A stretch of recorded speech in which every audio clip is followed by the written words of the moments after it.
Sports video games have been a staple of my life for years. Growing up with a console and a passion for sports has brought me back to these games almost yearly since I was like 12 years old. But there was always one sports game that eluded me as an Xbox user throughout my life, which as a big baseball fan was pretty devastating. And that game is MLB The Show. The show is made and manufactured by Sony and has been a PlayStation exclusive since its debut in 2006. But this year, upon a rights deal, the game was made for Xbox for the first time, meaning I finally got to stop using Creative Team tools on games like Super Mega Baseball just to play with my Yankees. So in today's video essay, I'm going to be examining MLB The Show 21 for the last gen Xbox One, but more specifically, in congruence with our course and its readings, I'll be closely examining the broadcast simulation elements of the game, and I'll be pulling from Abe Stein's chapter from Sports Video Games titled Playing the Game on Television to support, compare, and discuss many elements of my findings. In the Stein reading, the central focus is on the relationship and elements of intertextual borrowing between sports video game simulations and televised sports broadcasts. Stein refers to the presentation stylization of sports video games as encompassing a system known to developers as the Broadcast Plus experience. The goal with Broadcast Plus is to design an experience for the players that carries all the signification and representation of a televisual medium while also entertaining and engaging players with the additional engagement that the interactive gameplay provides. They want to give the best experience to the user and give them the best of both worlds. But in this video essay, I'll kind of be deep diving through a single game of the show that I personally played and analyzing my experience with the broadcast. MLB The Show 21 incorporates a highly advanced Broadcast Plus presentation with clear intertextual elements of a traditional baseball broadcast. However, from my findings, there are still a lot of intricacies within the relationships and workings of the commentary, presentation, and gameplay that kind of cause the broadcast to be perceived as kind of awkward and unnatural to a keen observer. I want to be able to expose that while these simulated in-game broadcasts are thoroughly designed to look and feel real when you really take a close look at things, the show's Broadcast Plus presentation does not and cannot live up to a real life broadcast. Now, before I really dive into the depths of my analysis or like go into showing the gameplay and everything, I just wanted to give some background context to the game itself. Now, this is MLB The Show 21 for the Xbox One, not the Xbox One X, not the Xbox Series X, but the Xbox One. My Xbox is nowhere close to the newest on the market. I got it like the second year the Xbox One consoles were out. So that is a variable within this research. I'm playing on a last gen console, and not only that, but this is a game that was developed by Sony for years and was a PlayStation exclusive for years. So not only am I playing on the opposite console, which according to some of the details online and some of the features I've seen, the Xbox version of the game has more limitations and less features, not drastically, but a couple less features than the PlayStation version does. And add that on top of I'm playing on the last gen version. This definitely isn't the highest quality copy of MLB The Show out there. There's levels to the game and its interactivity via how it was produced, how it was developed. So that is one variable that could affect some of the things that I saw in my analysis. Can't be for sure, but also just a little note, the commentators are real life commentators, very famous ones at that. Matt Vasgersian handles the play-by-play, while Mark DeRosa and Dan Plezak both are the color commentaries within the game. And Heidi Watney is seen as the sideline reporter throughout the experience. Now, let me kind of move the screen around, and you'll see that I am not on your regular Play Now screen, but I'm actually on a mass schedule of kind of this past season's MLB docket.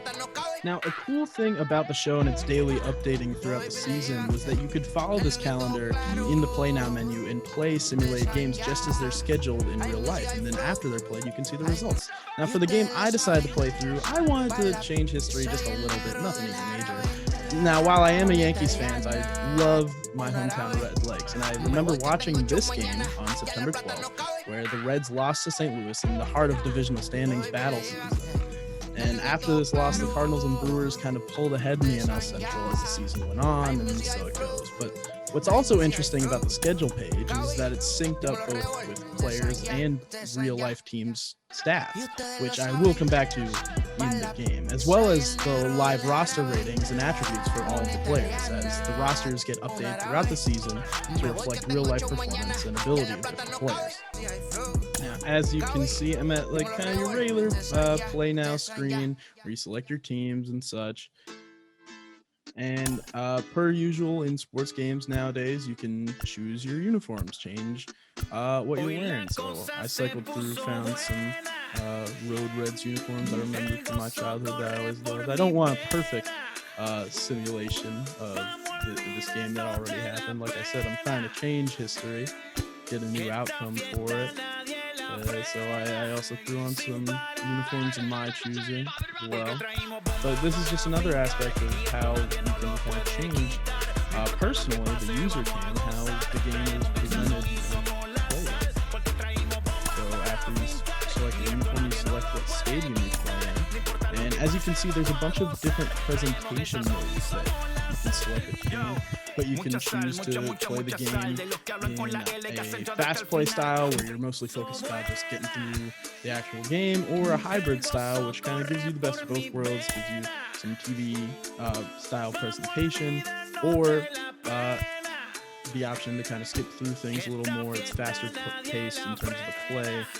There's all sorts of things you can do there. You can also change the inning count and things like that. But there's also an MLB Network presentation mode, but I didn't do that for this game. And that's kind of similar to the ESPN branding Stein talks about with many of the EA Sports games, inserting ESPN and College Game Day insignia, graphics, broadcasters, and more within some of the NCAA games and Madden games. But the lineups that are in here are, of course, synced with the calendar. So these were the real Reds and Cardinals lineups and starting pitchers for this September 12th game in St. Louis. Now, what I'm going to do is just watch the first inning all the way through and point out some key factors of the game's presentation early on as it plays. Then after the first inning watch through, I'm going to jump around the entirety of the game to dissect some of the most common themes, points of interest, errors, and more relevant moments to this broadcast analysis and evaluation. So I guess without further ado, let's get into the analysis of this broadcast. Just to the west of the mighty Mississippi, we're at the home of the Cardinals, Busch Stadium in St. Louis. Today, a notable matchup of playoff hopefuls between the Cincinnati Reds and the St. Louis Cardinals. Showed their records, shows you what part of the season it is and how it is taken into account the schedule of it. Next. Showing the fans. Now, a lot of those pregame intros are pre-recorded in real life. Illinois gets the starting it was realistic, though. It showed a lot of the fans, the stadium, sights and sounds, that kind you don't of see a stuff. lot of guys that have 5 pitches, here's right? the Sometimes it's hard pitcher to intro master for Jay. even 2 or 3, but if you can master 5 like he has, he'll be in pretty pretty realistic good shape. for a starting pitcher.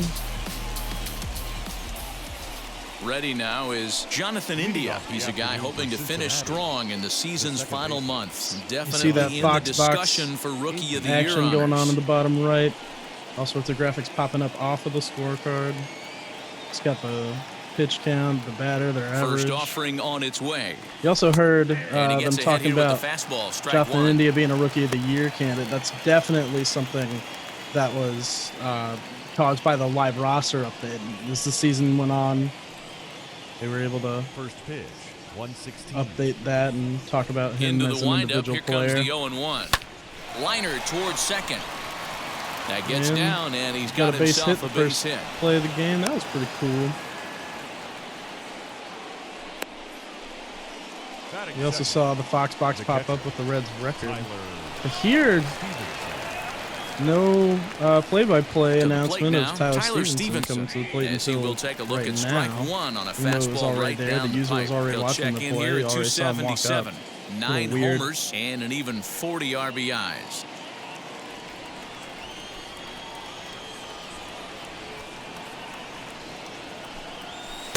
In there, strike 2. And there are our umpires for this Showing one. the umpire. Working the plate is Dave Lawrence. That normally doesn't happen Dan, that we got early. Dave Lawrence behind the dish tonight. One of the best in the game, I think. Consistent, well-respected, accurate strike zone. I'll say Debro, normal you a hit lot it during right this there. one. He makes you bring the ball over the plate. Will give a little bit off the strike zone. I think the one thing that's important that he does, base knock he there has for the same strike Stevenson, zone but in they're the still first talking inning. about You'll see the that same strike zone umpire. in the ninth. Very unrealistic there. Not even going to talk about the play. Nothing. No walk up for Nick Castellanos here. Nick Castellanos now sends that one out of play for strike one. To come into play at 317, 28 home runs and 82 runs. They list off batted in. his stats there, which are obviously Castellanos' real life stats through this September 12th date, which is interesting. Come set and the 0-1. In fact, I lined it one. up and checked here, right here. You can see the split of that. Those were his real stats on that day. So it's impressive how the system memorizes all of those stats and can still turn them out after the fact for the exact dates and stats. India at second, Stevenson at first with no outs. Popped high in the air. You see Kisner on the has a left play. side of the screen there, you see And kind that's of the a first down of the inning. gameplay player performance graphic pop up showing you the icon of where your cursor hit The the moment here ball. to take a look at the things like that. Cincinnati Reds starting This is pretty lineup in realistic this one. first inning. Mark DeRosa, what's Get your to take see on him this the afternoon on the road? Lineups. Have Yeah, some Matty, you commentary take a about look it. at this lineup. The one thing that jumps out is the fact that they are last in stolen bases. They are station to station trying to hit And that the ball comment out about of the them being ballpark, last in stolen trying to bases get is good real. They counts were and dead drive last the in baseball team stolen out bases of the through yard that, to create their runs. through that date. In is Joey Votto now, as the first pitch to him is in there for a called strike one. Realistic And fan he begins the game just reaction a single from the dinger home shy crowd of right there. 30 for the year so far.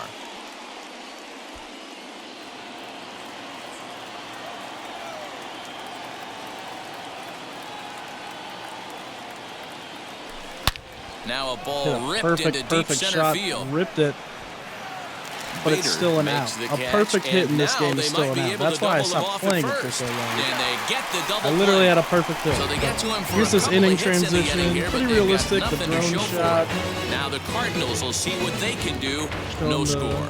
Who's on deck? But here, it fades out to black, but then doesn't fade to Sonny commercial. Gray, or a anything. right-hander out of Tennessee, That's will be something the starting that pitcher. doesn't Dan, happen in any real life. When you thoughts? fade This out, guy had a year you'd it love to forget normally last goes year. to commercial. I Awfully remember in some of the ugly. old We'll see 2K if he can games, rebound and pitch they much would better. show And commercials if he doesn't, in between his spot quarters in the and rotation show could like be in jeopardy. animated It'll be commercials awfully for like important that he gets the off to a made-up good start in matchups. this one.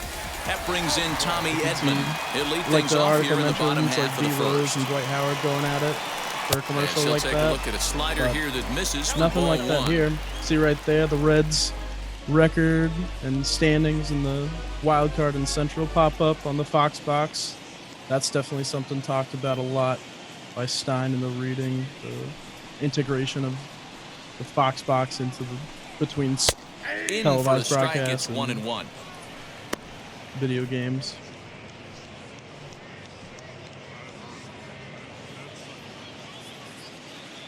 Here's the pitch. Drilled right back up the middle. You And see when the that'll ball's get in on through play, into it's the center same field, so kind he's of got himself a leadoff single. angles, camera-wise. There's a hard hit ground ball. Pitcher as not they are able to when get a you're glove on batting. it. Hard No single different up the there. middle. Yeah, watch your lips right there, Dad. Sent it back right where it This is came. some solid commentary there for a hit up the middle. Here's Paul Goldschmidt now. You also see that As he mini takes a window called strike at the knees. up in the It's top 0-1. left that was talked The about average at being 284 in to television. begin play. In 23 television homers baseball game and with 82 the runs batted in. Little window that was replicated into video games from TV inspiration first. The 0-1 delivery. And you also see this angle. Off the plate and in. Hits a ball and a strike. That's Actually, a great pitch for a first let me spot talk like about that. the manager It looks like a strike, cutscene. then it just Show- comes in out of the zone. If you can command that with And movement, the it's a commentary very is effective kind of pitch to pitching giving the hitters pitcher some inside. tips here. So 1-2 now as that one's kind of good fouled advice off. for the player to have a commentator who knows what they're talking about, telling them, hey, maybe take this approach. It's more helpful than what a real pitcher has in real life. So And a changeup swung on and missed for the first out. Well, there's the great equalizer, the changeup, El Cambio. Listen. That transition and replay. Look at that ball tracker. Oh, right there. Interesting little pitching stat pop-up graphic, and with the replay alongside it. That's very realistic, except sometimes I wouldn't say it takes that long in real life. At the plate now, really cool Tyler analysis from the game. Take a look at ball one. Putting that the numbers on the year: 272, 25 homers, 56 runs batted in. You see the isometric cam over the pitcher's shoulder facing the plate. Very realistic to a TV broadcast. The 1-0, and they pitch out here, but nothing's going on. I pitched out through nobody at second. I was eyeing that base runner. Runners on first with one down. A lot of fades in the broadcast, though. Now that's a realistic angle right there. He'll be back in standing up. That's very realistic. That throw over, you see that all the time on TV. Now a check swing, but it's strike one anyway, says the home plate umpire. Runners on the move for second. Couldn't catch the runner there. Fast guy, but you see that little second of slow-mo there? That's obviously unrealistic. But this is very realistic. You see this with the AWS stuff that the MLB does a lot as part of that partnership. Seeing kind of the real-time, in-depth stats pop up, that's really cool. Similar to what we just saw for Sonny Gray as a pitcher throwing that changeup and throwing the stats up for that. See similar kind of tracking stats for the stolen base for Edmonds. 2-2, here it is. Swung on in you see, the dirt. This was a drop third strike, but playing it, I didn't realize because it flashed to that camera. So that's kind of an error on, in my opinion, confused me as a player, thinking that the runner was going at second, so I threw to second, not realizing I was supposed to throw it first to get the out on that drop third. 2-0. Has to be a challenge pitch coming up here. He probably doesn't want to flirt with loading the bases. I didn't want to flirt with loading the bases. Never want to load the bases. Not a fan. Catches the inside part of the plate for a strike. You can really tell they're trying to keep the ball in on this big slugger right here. Is that an effort to keep him from getting extended, do you think? Arenado being a perennial MVP candidate. That kind of commentary is pre-recorded and obviously doesn't apply to every player, so you know that when developing the game and getting the commentary audio, but they put that in there for Arenado just because he is a great player. So they definitely show more attention to the greats in the game in terms of when they're developing things and when they're recording commentary. He obviously had to work carefully with two men on, but he did not want to walk him to load the bases. Now he's really got. These are all pretty realistic TV We'll see how he fares here. Showing everyone involved in the play. But these fades drive me crazy. That's so weird. And I think it's probably just the game loading different scenes in and different pictures into play. But when you're trying to portray a TV broadcast, that's just not so important. Getting ahead with the they don't do loaded. those fades from situation, like so that. You don't want to make it any harder by falling behind in the count. The 0-1 pitch. Well, he's in a bit of hot water in this first inning, but if he can start throwing his slider effectively like that, he has a lot better chance of settling. The color into commentators this game. analyze the exact pitches a lot, which goes to show how kind of plug and play the commentary is made to be. There's only so many pitches in the game and pitches to throw in real life. So you definitely see a lot of analysis on like what pitches to throw and where and in what situations. Another 0-2 home. And this is swung on and missed. Oh, a huge punch out there as the bases remain the Fox loaded pop with up 2 away now. for Sonny Gray's third strikeout, even though it's the first inning because of that drop third. A little bit of that's the ultimate interesting pitch, and for me personally, stuff going on watching here in this hitters first swing and inning. miss, man, that's a sight of beauty. Things still tied, bases loaded, 2 outs for me. I wonder if I got out of it. So that brings in the power-hitting middle infielder, Paul DeYoung.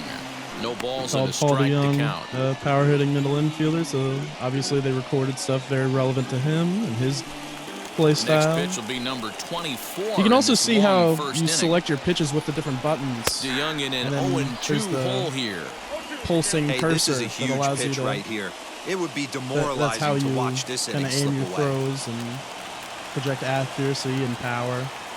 You also see the ball trail kind of leading you how it's going to move. And he comes back to get him. So a great job pitching out of it with the bases loaded. And I love this right here. Clearly Yes, that emotion, fired up to the work out of commentator that jam. commenting on how We're he's back at fired up. Busch We're going to talk Stadium more about right this after later. this. Very standard inning transition, lots of action shots, especially with the strikeouts coming. But love that animation of Sonny Gray getting hyped up after getting out of a jam. That's very, and then the commentary that goes with it was very triggered and related. So I really like seeing that kind of thing. So throughout this first inning, saw a lot of good things, saw a lot of bad things. So let's get into some deeper analysis of the game as a whole. So throughout the rest of my analysis within this video essay, I'm going to be going through 5 areas of focus within this broadcast of the show that kind of exemplify some of the remedial elements of sports video games and specifically the show, and just kind of how the broadcast within the game plays out. So the first area of focus that I'm going to go over is kind of camera shots, angles, the graphics, all the visuals within the presentation. And I'm going to go through the good stuff and the bad stuff. Then the second thing I'm going to go through is the broadcast commentary itself. I mean, like I said earlier, Matt Vasgersian, Mark DeRosa, Dan Plezak, and Heidi Watney are all on the call for this virtual game. And I'm going to go through the good stuff within the commentary and the bad stuff. Then third thing I'm going to go through is something I like to call triggers. And triggers is something that I'm kind of dubbing this term to in relation to, it's very obvious when something happens in the game that makes something else happen. Like, for example, a certain player coming up to the plate and the commentary saying a certain thing about that player. That's a trigger. Or like a ball being called when the pitch is actually a strike and it triggers some sort of animation. So we'll go more into triggers when I'm into that section of the essay. Then the fourth section I'm going to go into is kind of game functionality elements for the user. Now, you'll see on screen tons of things that are in the game that are made to look like they're a part of a traditional TV broadcast, like the game is set up to look like within the presentation pod format. But you would never see those elements in real life because they're strictly for the person playing the game. And then the last element I'm going to go into is just stuff that I found funny, stuff that's weird, stuff that doesn't really fit within the game, but it still happens and it's semi-realistic or it's not. And I just found it silly. So we're going to go into those 5 areas. Now, keep in mind, because it's a well-rounded broadcast simulation, there's going to be some overlap of some of these categories of study within different sections. So I could be going over the visuals of a play, but I have some stuff to say about the commentary within it as well. So there's going to be some overlap. It's not perfect. And I'm going to jump around the entirety of the game because I picked and chose all different examples from different times in the games to be my examples. So it might be a little disoriented, but try and stay with me. I'll go ahead and spoil the game result for you now, I guess. I won 1-0. Go Reds. Changed history. But yeah, I'll go ahead and get into the first section, which is the visual presentation with camera shots, angles, graphics, all that stuff.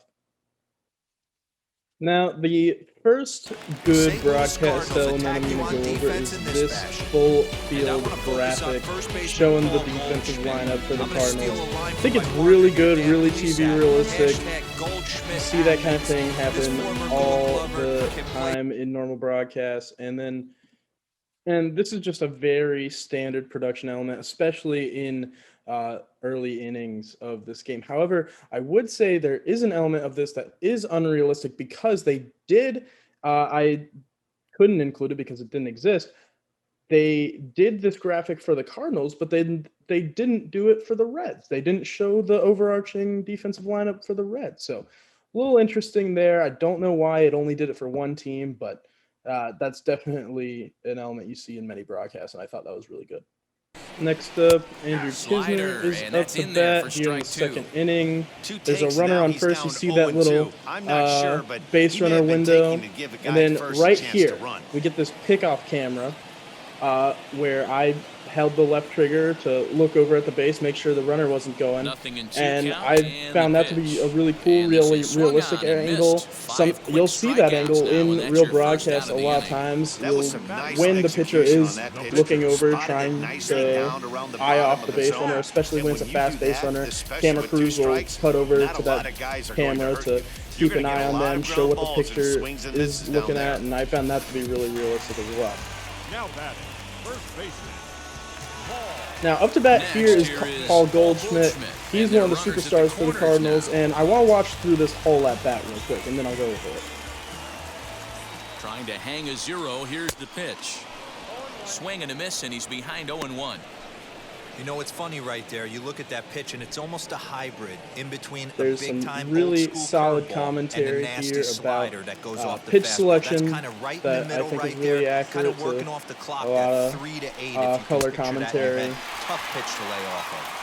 A ball and a strike to the Cardinals' Vespers first and keeping baseman. engaged with the count. Bottom of the second here Fans with no are score. active. You can see them cheering and Takes a hear look at them a change cheering. up there, and it's a ball and Very 2 good strikes now. presentation here Probably visually. better that he let that pitch go More anyway. After seeing a commentary lively coming fastball on the through from pitch pitch to before, pitch. it's pretty hard to sit back enough on a well-thrown changeup.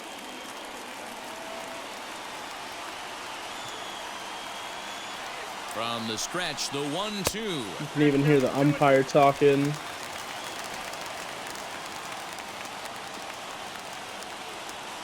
There's just great pitch diagnosis Waved down and missed for commentary, the and third out. you also Not see much the of a chance base at runner hitting that one, and windows. the inning is over. Just a very realistic Strand to couple. broadcast of this We'll at move bat, to in the my third opinion. with And then no you score. see the strikeout pitch as the inning transition replay, as the music fades it out. I just found this to be one of the more exemplary at bats in the whole game in terms of presentation. The next good So with the fly graphic out there coming example on the is right fastball, here. seems like an appropriate time to check out our Commentators pitch talking speed about average comparison pitch for speed these comparison two for starters, the and both two guys have been starting coming pitchers, with which I some low to found really cool mid-90s heat because here. that means it's 96 measuring versus and 93 is the calculating top two the speeds average thus far. speeds of not only what the First computer pitch, is here it pitching, but comes. what the user is 4-1. doing too.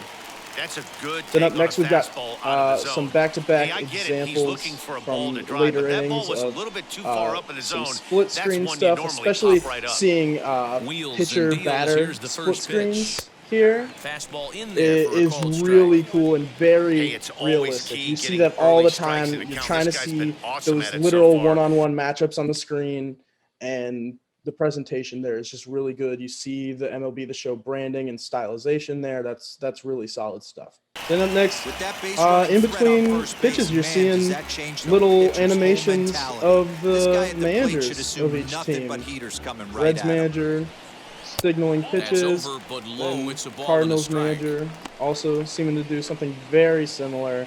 Like it's very standard animations. You can tell they just slap it on every manager within Just the behind the rendering. fastball there, 2 Seeing strikes now. this Some activity shot out in the and bullpen commentary now as a about couple of left-handers begin to stir. bullpen relievers getting up and getting warm. You see that all the time, especially in later innings when you're trying to see new guys come into the game, trying to preview what's coming up next, what you might need to expect from the course of the game. I mean, I just think it's really cool that they show the actual bullpen in Busch Stadium, and you see those pitchers warming up just as they would in real life. And I think this is a great TV realistic presentation, and it really just goes to further many of Stein's points on how they want to kind of integrate the digitized models of these athletes within the game. You see them not only on the field of play, but you see them acting interactively as animations off of the actual playing field. You see them warming up like that in cutscenes. So I think that's really cool and really innovative, and one of the better examples visual presentation within the game. Then now I'm actually going to get into some of the bad presentation stuff here, and you've seen it already a few times, but that fade there, and then not only that fade, but then to back it up with a hard cut right there is terrible. You never see like fades within the camera cutting in a real broadcast like that. And honestly, those fades throughout the game infuriated me some of the most out of anything I saw, because it happens all the time. I just showed the one example there, but I think there was other examples both within the first inning watch through and within some of the other examples I've shown. Those fades infuriated me because you never see a fade like that in a real broadcast unless you're fading to commercial or fading out of the inning or anything like that, because it just looks bad. You got to go the hard cut, and especially in that example that I just showed, going from the fade off of Goldschmidt to the big stadium view to a hard cut back to the pitcher angle. It just looks stupid, and it made me mad the whole game. Now, up next, what we're going to go through in terms of bad examples is something that was repeated a few times during this game. You'll see this inning transition, very standard, showing an element in the stadium. You're getting that shot of that panning right shot of left field here in Busch Stadium. And here's another inning transition in the middle of the fifth where you get that same shot. Now, you're like, okay, they showed it already, but that's fine. But then they show it again in this inning, at the end of the fifth. Like, not even a different inning. They showed it at the middle and the end. And I'm only going to show it 3 times, but they showed it, I believe 5 within the whole broadcast, and that's just not realistic. They don't repeat shots like that, especially not for the same purpose of inning transitioning, and that was just really bad, and I think it was poor programming and just didn't fit within kind of normal visual broadcast standards. I mean, I've had experience doing camera work, and you never want to do the same thing like that visually over and over and over again. Like, you have that idea and you do it once. There's all sorts of things in these beautiful, massive ballparks that you can use for inning transitions, and just using the same thing over and over and over again is not realistic within the presentation pod in the slightest. Now, up next, you'll actually get to see the little action we get in this game. Aristides Aquino up to bat. I'm going to go ahead and spoil it right now. Here comes that singular RBI, and this camera angle is super unrealistic, but it's kind of cool. You see the runner cross from behind the catcher, and the commentaries there is solid from Vasgersian. Color isn't bad. You're getting a late game RBI base hit. That angle's cool with the line trailing the pitch. But then in the action replay, they don't show the runner crossing home plate, which is super unrealistic. They instead just do the MLB to show graphic cut to the pitcher getting replaced by the manager. And you're just talking about the replacement of the pitcher rather than the only RBI you've seen. And you don't show the runner crossing home again, and the one angle you did show was a little untraditional. I thought that was really bad and just not realistic to a true broadcast at all. They would 100% show the runner crossing home from different angles on that, or at least show like Aristides Aquino getting to first base from like a right field angle. It was just a really weird way to visually broadcast the only scoring play of this game so far, and I just thought it was messy. I thought it was bad. Here's the steal. You see it slow down. It has that little slow motion thing. I'll show this Aristides Aquino graphic later, but let me go over this steal again. You hear a player audibly yell for the runner, but then it's a weird angle that's like hovering above the like dead center of the field that you see the runner go to second with. And it's just weird. It's unrealistic. When you see a runner break for second like that, you always cut to the like reverse angle looking like toward home plate. So you see the runner slide headfirst into the base. And I just found it very strange and not realistic at all. So those were the good and bad elements of the true visual elements of the broadcast presentation. At the end, I'll summarize some more thoughts, but yeah, that was the visuals for the game so far. Now we'll get into the broadcast actual commentary and focus on what all the commentators have to say. Again, it's Matt Vasgersian, Mark DeRosa, and Dan Plesac on color, Heidi Watney on sideline. And here we'll start with Delino DeShields. The second generation big leaguer Delino DeShields named a second generation off in the infielder. Here, top I'll of the play it third. again in case. And here's the second generation big Talking leaguer about how Delino he's second generation. This He'll is step in to obviously lead it off in the top of the one of those third. examples of a trigger with And a here's player the with second related generation commentary big leaguer to Delino that player DeShields. He'll specifically. step in to But lead it off in the top of the it's third. really cool to see accurate commentary about a specific player, and I think that's a really solid example, really simple example too that I like. And then here we fast forward to the bottom of the fourth That's inning. right there at the belt. I was 1-2 pitching pretty now. well. Sonny Gray's Boy, one of this my guy's got it going favorite on pitchers right to now. use He's in the executing game. everything. He Color should feel pretty good. commentators talking He's about retired my 7 in a actual row. real-time stats in the game. I had retired 7 batters That's right via there the at the belt. strikeout. 1-2 now. Really cool to see the Boy, commentators this guy's pick got it up going on the right now. game He's executing performance everything. He should feel and pretty use good. that He's not only to retired 7 in a describe row. how kind of the flow of the game is going, but the actual performance I was putting on as a user. So that was really interesting to see. Then up next, we've got another The player former MVP example. Joey Votto. Is Already Joey the Votto beginning of the walks in 7th inning talking here as about this game how has had a very Votto brisk is a pace to former it so MVP.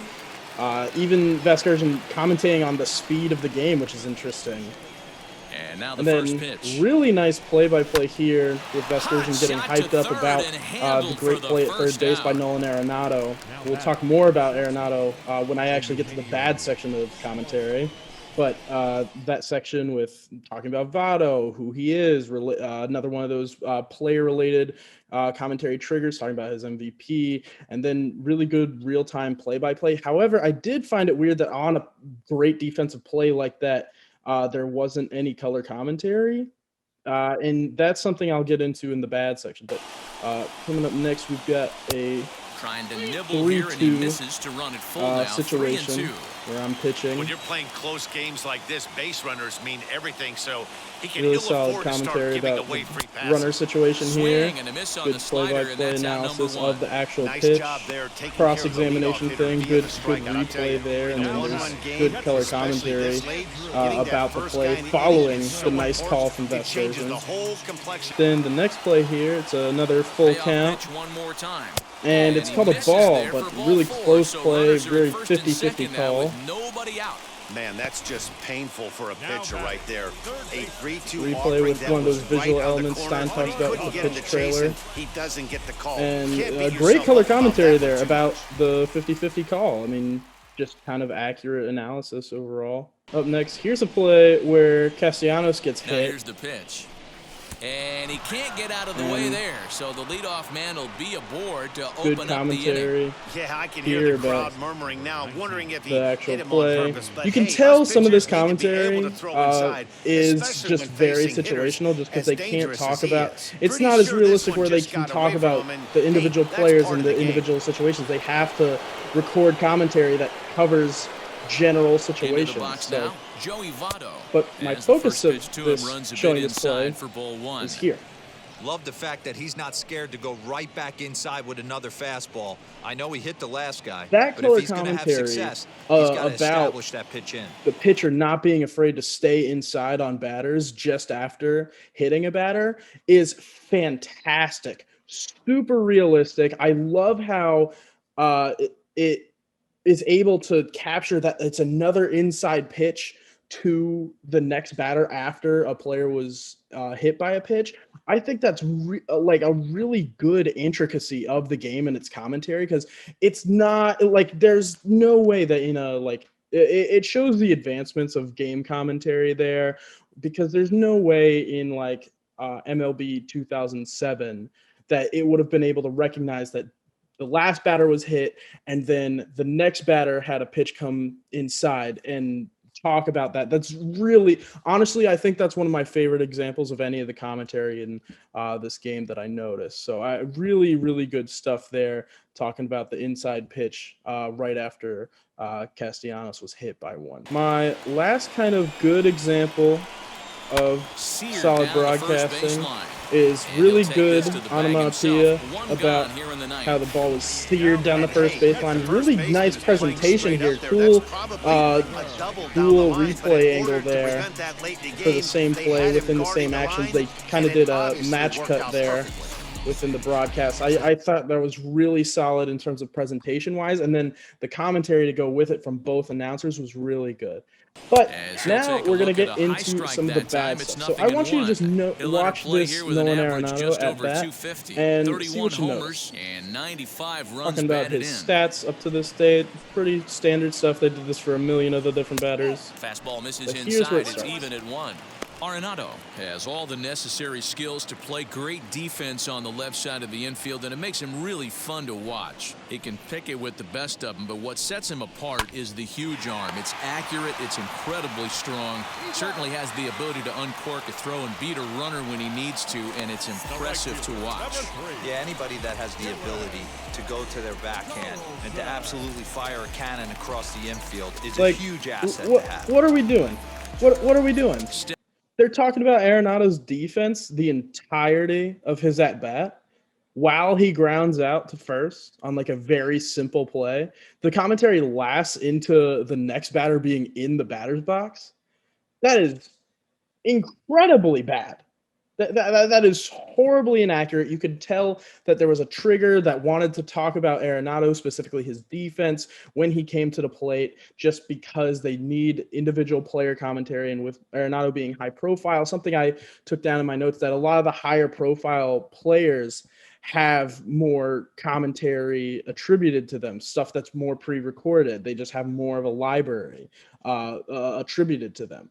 But it's super unrealistic, terrible call there with Arenado getting pitched to and just it not feeling right. They're talking about they go from talking about his stats to it's a ground out, but the entire play of his ground out, just talking about his defense, not even doing a play-by-play call for it, just moving on once the play is over. Like really strange there. Not even like I mentioned, like in real life, there's definitely Vasgersian's gonna stop talking about that and go into how the actual play-by-play call, or at least have him or his partner finish their sentence and then describe the play that just happened. But really, just really poor example. So let's move on. So one away here in the Reds half play of the that I eighth. thought was And terrible in to swing commentary. back next is Jonathan India. So top of the eighth, one Ready to run deal. Here game. comes the first One of the pitch. Reds' best hitters Taking up to the over at plate. first for the second out, as that might have been extra bases if it were 3 feet higher. Really good play-by-play call from Vasgersian there, and then dead air. Nothing. Just no So color one away commentator. here in the Reds You half have of two the color eighth. And commentators in to on swing this the bat game. next is Two of Jonathan them. India. And neither of them had anything to say about a line out where Ready to Vasgersian deal. Here himself comes the first mentions pitch. how if that hit Taking gets it over by at the first first for the baseman, second out, as that that that's might at have been least a extra double. bases if But it were like, 3 feet higher. what are we doing? That's terrible lack of commentary there. Doesn't make sense why no color commentary was triggered.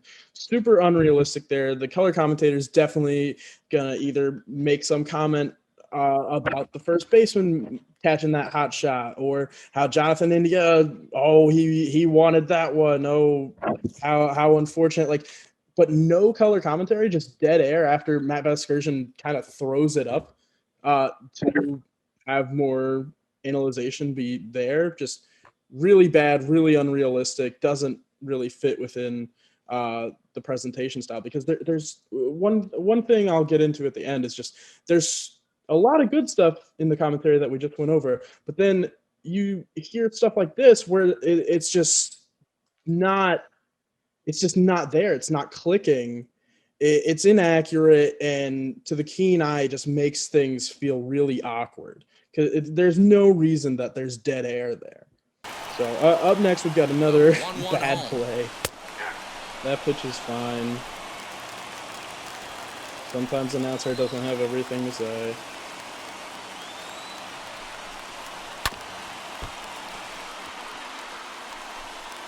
Possible Just another tying and foul. go-ahead runs on base. Nobody out. Look out. That one almost got away from him. Good call from 2-2 Veskersen on the now. high and inside pitch there. I don't know if there was any intent behind that pitch, but it certainly Color opens up commentator the outer half of giving the plate solid with this pitch next one. analysis. Oh, and a comebacker. Comebacker This could call. be big. They get the Then force at the double plate play. over to Votto, and they're able to get him Big both. double play, bottom of the eighth, multiple runners on, bases loaded, and no color commentary there? Nothing to say? Again, another example of just horrible, unrealistic lapses in color commentary. How do you have two color commentators assigned to this virtual broadcast? And on, honestly, the biggest defensive play of the game, bottom eight, bases loaded, runner out at home and first to prevent the run. Like, what are we talking about? No color commentary there? That's ridiculous. That's unrealistic. And just really bad. Just not, it doesn't feel real. You, as a game player, you can overlook it just because you're trying to move through the game, play it yourself, and you're not always focusing on the commentary. But that is so unrealistic and bad if you are trying to watch this, as I am, for a baseball broadcast experience. Like, why on such a massive clutch defensive play is there no further analysis other than Veskersen doing the play-by-play call? That's terrible. And honestly, one of the most egregious, probably the most egregious example of poor commentary throughout this game. Now, up next, going to show some intros for the one and only Harrison Bader, outfielder for the St. Louis Cardinals. So I'm going to show all four of his batter walk-ups, and then let me know what you notice or think. Bottom of the inning now, and next will be a speed threat in the form of outfielder Harrison Bader. Now one down with the bases empty, and in to bat next, one of the fastest players in all of baseball, Harrison Bader. So that'll bring in Harrison Bader. He was retired via the ground ball last time up. Yeah, I understand that, Matty, but this guy's got burner wheels down the first base line. I don't think he even concerns himself with that. He has to put it on the ground. That's part of what makes him successful. And that'll bring up the former top prospect, Harrison Bader. He's going to lead things off in their half of the ninth as they try to avoid the dreaded shutout.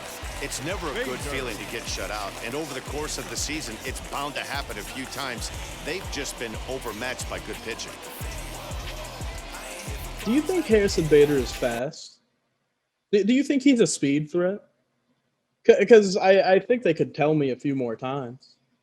That, like, having the batter's intro be variations of saying the same exact thing multiple times is just lazy and gross. And, like, why are you still talking about the kind of player he is later in the game, especially in clutcher moments when he's coming to bat? But, like, it's just very unrealistic and chunky and just, like, poor commentator practice. And it just, I don't know.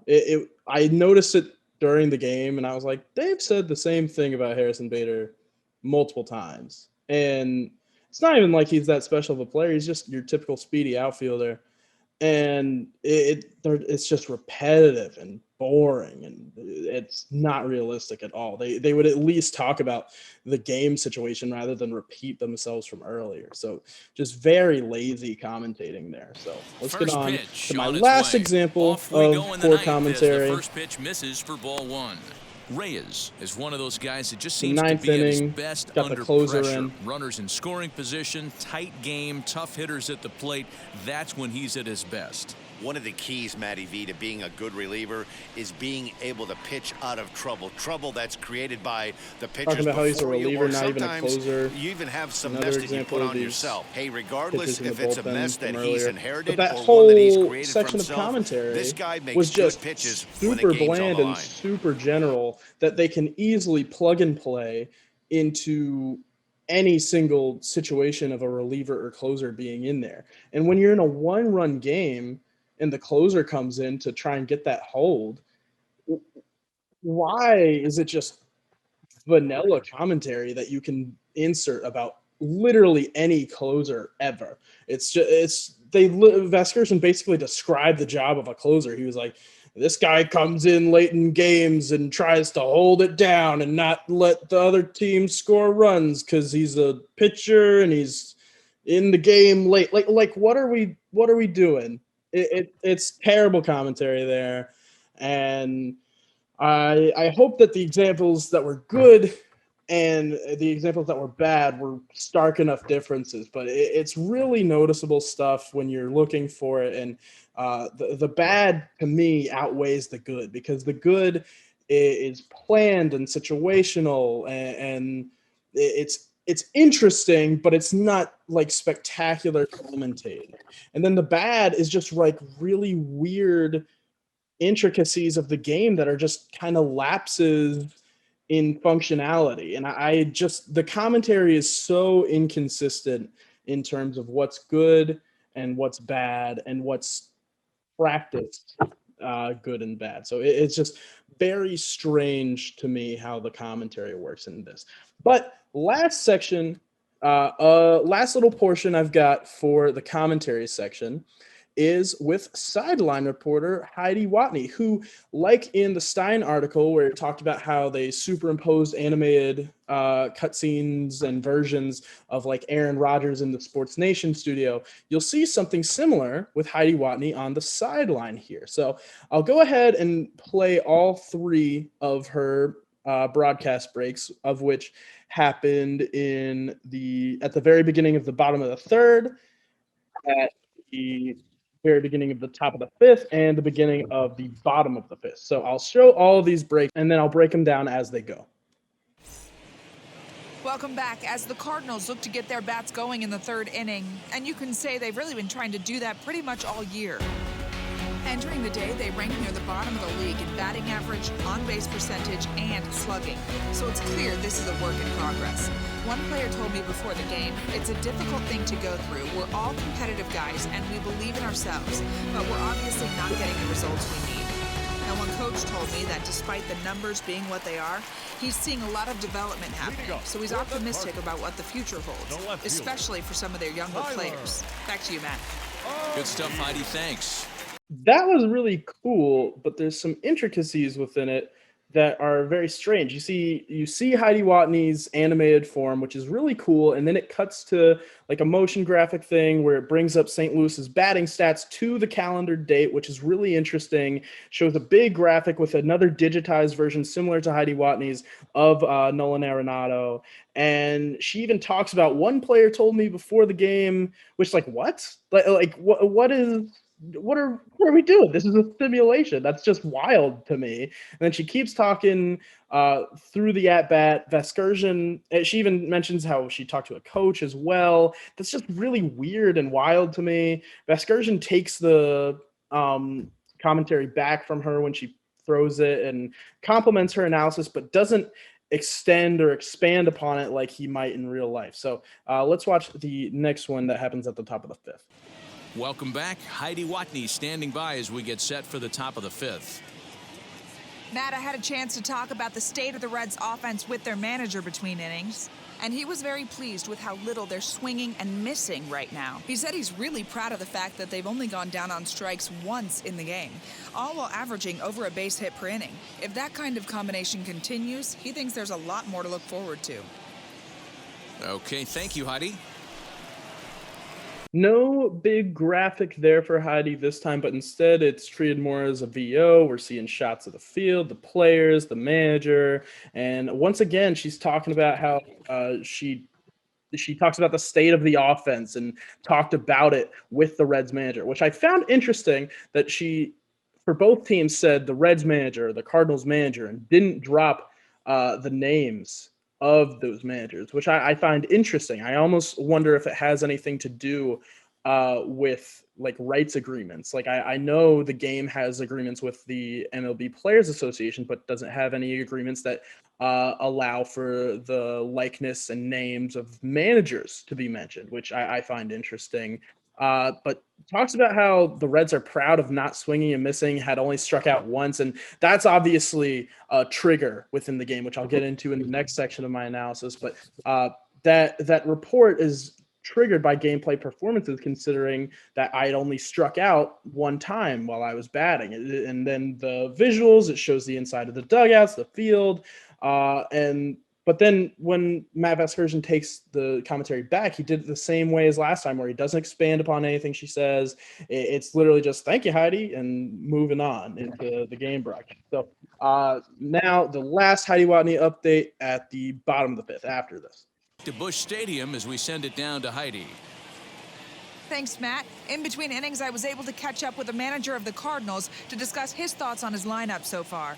And flat out, he was very pleased with the quality of their at-bats. Despite the fact that they've yet to push a run across, the game is still tied, and the pitch count for their opposition is really getting up there. They think that making him work as hard as he has is going to pay off later in the game, and that they just need to stick to the process. Good stuff, Heidi. Thanks. More voiceover work there in Heidi's third time up to broadcast, showing more of the players in the field and then showing the inside of the dugout. She also, I noticed that from the second, she was in the same place for the first and second. And when we see the animated Heidi Watney, she was in the same place in the same dugout the first and third time, but in the second one, she was like further back into the space, which I find just a little weird and interesting. But talking about how the St. Louis manager, again, no name, was pleased with the at-bats, and despite their lack of runs, the game was still tied. They were trying to work up Cincinnati's pitch count, even saying that she had a quote from this not real manager saying that they want to make them work, and that's obviously another trigger from just my pitch count being high, like within the stats of the game. So it's obvious that these reports are coming from the real-time stats that are created by the user gameplay. So I find it really interesting. I just, honestly, the sideline reporting is one of my favorite elements that I've analyzed in this essay, just because it was very interesting to me. It was very unique. I don't see that often in other games. You see, I know in NBA 2K at pregame, you see David Aldridge kind of give like a pregame report from the sideline that pretty much everyone skips over. But I've never seen something that like a sideline report that happens mid-game that takes into account the user performance and uses that within the storylining, and then lies and makes up like conversations with fake managers. And I just found it really interesting and found the concept of the real-time sideline reporter to be honestly utilized pretty well. It's one of the better broadcast elements of this game that I picked up. Now on to the third element of analysis I'll be going through, which are the triggers that I've mentioned a number of times. I mean, so far we've seen things like triggers involved in Paul Goldschmidt's at-bat from the visual perspective section, or the Delino DeShields trigger about him being a second-generation player within that commentary, or some of the things mentioned in Heidi Watney's sideline reports. So the triggers are an interesting element that I think I picked up during my kind of broadcasting experience. And something I really noticed about them is that animations and commentary triggers kind of go hand in hand, because you see things happen on the screen in terms of the narrative of the game being played, and then you see the emotional experience involved in that simulation. So first up, in terms of triggers that we haven't already seen, I've got this play. Now a swing and a miss, and I I'm don't think he was pitching expecting a pitch to Tyler inside. O'Neill. It's It's a 1-1. high strike. And you see the player get visibly frustrated, swinging at a pitch that was inside, high. Same thing goes here in this Paul Goldschmidt at bat. That's a very high strike. You got to go into battle mode after Even the falling commentator down 0-2 and find a talking way to about how work that might yourself have back been a to even. questionable call. And you see Paul Goldschmidt kind of puff his cheeks out and kind of have to power through that play. So those triggers are interesting, especially with high strikes like that are like kind of 50-50 calls, because in the an element of the game functionality for the user, which is my next section of analysis, is actually how there's an element within the game where you can turn on and off realistic umpiring in favor of completely accurate umpiring, because just like in real life, you can have the game set to have the umpires call their own strike zones and kind of decide what does get called balls and strikes, whether or not it is in that K zone technology that was actually originally from video games and has been since cross-mediated into TV. So it's interesting to see the game call balls and strikes that are not necessarily the most accurate calls every single time. And then you see the triggers, like in that Paul Goldschmidt at bat, where he gets visibly frustrated and the commentary reflects that. You see a similar thing here, but going to the other side. I throw a pitch on the outside half that is clearly a strike from the K zone. You see Sonny Gray get very frustrated, and the commentary reflects how they hope the pitcher doesn't get too frustrated about that.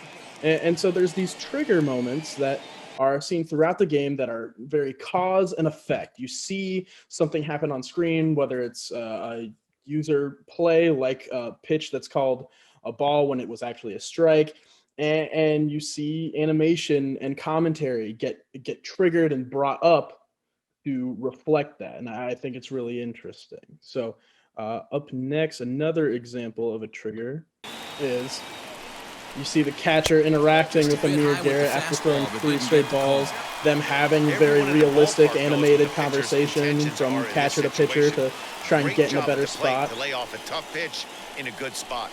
Now the 1-1 pitch. Then this next play, you see base hit into right center. He takes the turn and heads for second. A little outfield double through the gap. Finally, a little something for them to get excited kind of about. triggers really good commentary about the play itself and the situational baseball involved here. But the replay here is a little bit strange. A shot to the outfield scores him. Then who knows what kind of roll they can get on. Got to take it one good at-bat at a time.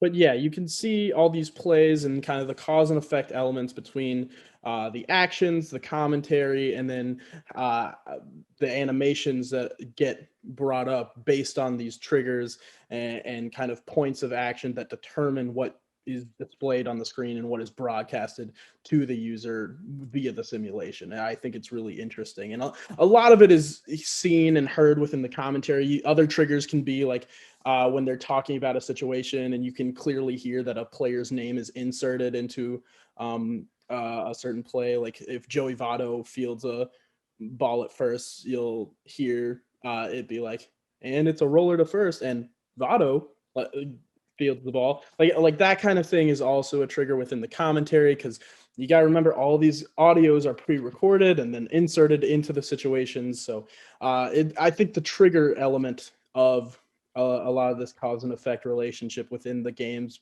gameplay and then coinciding information and animations is really interesting to kind of study, and was one of my favorite parts of this analysis. Now on to my fourth element of analysis, which is game functionality elements for the user. So you saw things that fall under this category, like the batting side box that shows you shows the user like how they swung, how accurate their swing with the PCI was to hitting the ball. It shows their timing, their positioning of the swing on the ball. It shows like, oh, this was good timing. Oh, you were early. Oh, you were late.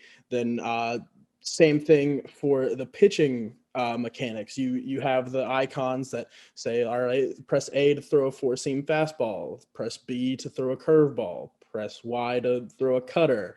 And then after the pitch is thrown, it shows like, oh, here's where it was in the K zone. Here's how fast it was. Here's kind of your timing of it. Were you late? Were you early? Was it like a perfect pitch? Was it a good pitch? Was it great? And so, and not only do they have those boxes on the side come up, but they're very aesthetically integrated with the rest of the graphics and insignias within the rest of the game broadcast. So it honestly looks like it fits within the game's broadcasting stylization in terms of how the graphic looks. And if you were able to put something into like a real game that looked similar, obviously it wouldn't be the same, just because like these are real people making real actions in real life. You're not just video game calculations, but they could probably do something similar in terms of pulling different stats about how the batter hit the ball and where the pitch hit the strike zone. Of course, you see that with the K zone indicator during pitching, but they could do other tricks with it that are more similar to this game function. So I think those are two really consistent elements within the game that show that. But here, you'll see is another one. And the pitch. You see Sonny Gray pitches to J.A. Happ right here. Big fly ball out to right field to Castellanos. You see that big baseball that gets smaller and smaller and smaller, and helps the player track where that ball is going, place your position player under the ball. So that's another gameplay functionality element that I think is really cool. It helps place the ball, shows the player where to position their outfielder to get under that fly ball. So really cool stuff right there. Other elements within the game are like this quick side menu that you can pull up that shows kind of the stats of each of the players that are on the field, as well as who's on deck, and then you can make your substitutions for the bullpen in here. So that's like a really cool game functionality element, and you see all these graphics and icons and stuff all fit within the game's aesthetic. So it looks really cool and convenient. And all kind of fits within the aesthetics of the broadcast you're watching, even though these are just user game features rather than televisual features. So you see stuff like that icon right there pulling up and telling you, oh, your pitcher's tired. You need to put someone new in. And so I used the menu system after warming up Amir Garrett previously, and now he comes in out of the bullpen, and you're going to see in a second another user functionality element, which is being able to warm up your relief pitcher. You see Amir Garrett, I got to throw a few practice pitches with him just like you would in real life. Now, this warm-up on the mound is really cool. You get to see him go through his full motions. If he didn't get as long to warm up in the bullpen as I gave him, you see how it says that he's ready right there. But not always are they ready. If I didn't give him enough time to warm up in the bullpen, he wouldn't be, but he obviously is. And interesting enough, you don't get to see this process for when the CPU inserts a reliever, which makes sense, but that's just another cool user functionality element. Now here on this menu, I had a pitcher that was set to hit, so it automatically brings up the substitution menu to have me pinch hit the pitcher so that I don't have a pitcher coming to the plate. And you see, same thing happens here when I had a position player that had subbed for a pitcher to pinch hit, and now it automatically has me put in a new pitcher rather than just throwing my position player on the mound there in relief. Rather, it just automatically gives me the menued opportunity to put in the right position player and make those switches that are going to be necessary to trying to earn that win as a video game player. So I think all of these elements are really cool functionality elements for the user and the user interface, and I think it's awesome how they make it look so aesthetically similar, and how you can like it really fits into the televisual elements of the broadcast, both aesthetically and in terms of their functions. It's really interesting to me, and I think one of my favorite things is being able to have that option to warm up your pitcher on the mound when he comes in for relief. I think that's a really cool functionality element. So that kind of wraps up that section. Lastly, I figured we'd end on a little bit of fun. So here's just a bunch of quick clips of stuff that I noticed throughout the broadcast that I either found funny or weird. And so to start off the sillies, we've got this mascot. I believe his name is Fred Bird, doing a dance, hyping up the crowd. Pretty awesome. Just a cool, funny cutscene. Then we've got this foul ball, and look closely. Hit in the air. Oh, it's a foul ball boy ball. catches that. Off the bounce. The second time what a great fielding play. Then another weird play. You got this replay of Aristides Aquino's RBI, the only run of the game, but it only just shows his swing, not his run to first, not the runner scoring. I just found it weird. Not as much funny as the others. And then there's this one. Another shot down the line, and we see this ball boy do a little frolic, as I wrote in my notes. But then here is where things get interesting. This is my funny of this whole project, but it's actually more of an experiment. So I decided to do a little 7th inning stretch where I just went AFK, which means in gaming terms away from my keyboard, but in this case controller. And so if I just let the game idle while I'm on the mound, the rest of the characters will just start doing stuff. So there's no pitch clock like in a real baseball game. It's not gonna like auto ball me. So the batter, catcher, and umpire just start having conversations, start practicing different stances, just goofing around. So honestly, this might be my whole favorite part of this entire project. Just watching my 7th inning stretch experiment go down. So they're all discussing how to get in their stances that each other do. Ooh, umpire backs off, doesn't give him the high five. You see now Fred Bird with some fans on the field in the middle of the 7th inning being played, dancing, getting his groove on, trying to get them to do it too. A little bit of hip work. Ooh, get that twirl going. Fans, it's now September. Time to lock in your season tickets for next season.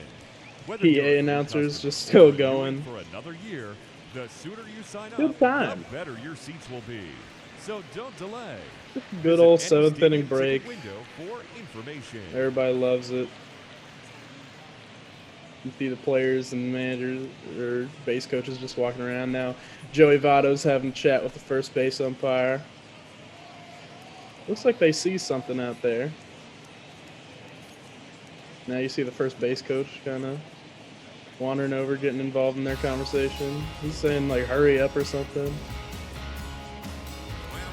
I wish I could hear the audio of what these animations are supposed to be saying. I don't know what they're pointing at. It looks like a fan or something.